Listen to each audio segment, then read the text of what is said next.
Welcome back. Naayos ko lang muna yung manok na pula natin. May dalawa pa akong unboxing ngayon. Ito na, dumating na yung kinuha natin dun sa plug natin sa Osaka. Shoutout natin si Boss Lino. Itong i-unbox natin susunod, available pa to, size 9 tsaka size 11. Ito siya. Awitan nyo kung gusto ninyo. 1, ayun, 2, ayan, dalawa. Pagsasabayin ko na agad. Same lang kasi to. Magkaiba lang ng size.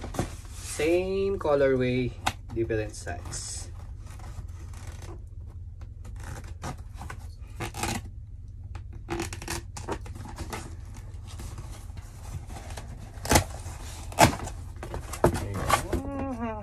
Ito na. Yun. Box. Alam niyo na kung gantong box. Mga quality dahil yung box nya,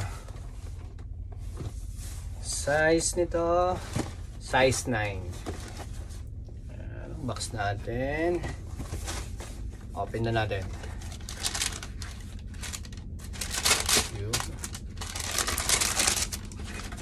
Oh, here. Ito na yung Grinch natin. Yan o,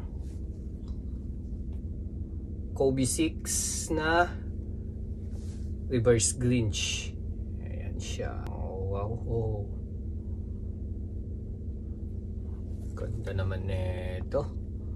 Ang gaan pa. Ito nga yung balita. Magaan siya. Magaan ang reverse Grinch natin. Oh, yeah. Ito yung kabila. Black tag. Japan release. Bango. Nice. Ayan, size 9. Mga gusto nito, awitan nyo na lang. Medyo mataas lang ang presyo ng Japan ngayon.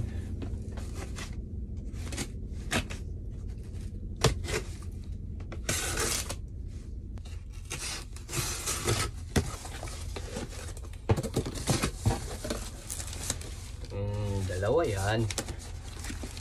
Medyo napataas lang tayo ng kuha. Pero okay na. Goods naman. Ano naman tayo magagawa eh. Ganyan talaga sa shoe game.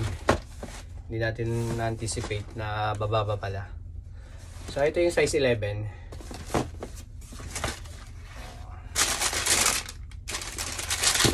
Reverse Grinch din. Reverse din. Diba? So ayan siya, size 11 natin. Bango.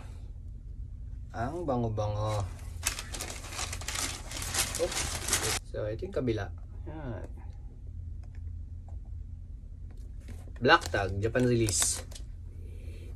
Bango ng Grinch natin. Yan, walang may-ari nitong dalawang to, size 9 tsaka size 11 ng reverse Grinch natin. Pag gusto ninyo, awitan nyo na lang mga ka-quality. Medyo mataas lang talaga dito sa Japan compare sa Pinas. Mas mura sa Pinas. Pero kung gusto nyo kumuha dito sa akin, mas better para ma-dispose ko tong reverse Grinch ko. Ayan, awitan nyo na lang mga ka-quality. Big shoutout kay Lino. Thank you dito. Hindi nga pala ito nakakaintindi ng Tagalog. Thanks bro. Okay, bye-bye.